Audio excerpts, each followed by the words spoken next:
মানে আগস্ট শেষ শুরু, তাতে প্যান্ডেলের 50 না 80% কমপ্লিট, শুধু এখন নকশা করতে বাকি আছে। এটাই হয় আইটিআই প্যান্ডেলের প্রত্যেকবার, এই হয় অনেক দিন আগে থেকে শুরু হয়ে যায়।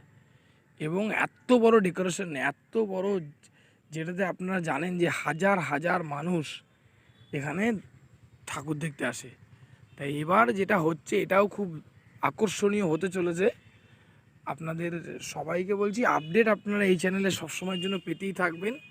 হ্যাঁ, কি হবে, এখনও অনেক ডেকোরেশন বাকি আছে। দেখুন একেবারে পুরোপুরি মাটির মধ্যে দাঁড়িয়ে, মানে এগুলোকে পুরোপুরি গাঁথনি করে একদম পুরো মানে সেট আপ, মানে নিজের বাড়ির মতো করে করা হয়। কোনো কলকা টাইপের নয় যে আজকে শুধু ইটগুলোকে এমনি দিয়ে দিলাম মাটি দিয়ে, এরকম ব্যাপার নেই। দেখুন পুরোপুরি গাঁথনি করা। সো এইরকমই হয় আইটিআই প্যান্ডেল। এর জন্যই এত জনপ্রিয়, এত লোক এখানে আসে। এত লোক এখানে আসার কারণ কি, এটাকে পুরো সত্যিকারের একটা স্বচ্ছতা দিয়ে এই প্যান্ডেলগুলো তৈরি করা হয়। দেখুন এভরিথিং ইট ফিট চলে এসছে, এখন এখানে সুন্দর ডেকোরেশন হয়েছে। আপনারা এখানে দাঁড়িয়ে ছবি তুলবেন, এই করবেন সেই করবেন, প্রচুর সুন্দর এখন হতে বাকি আছে। ধন্যবাদ, চ্যানেল জুড়ে থাকবেন, তাহলে আরও পরে আপডেট পাবেন।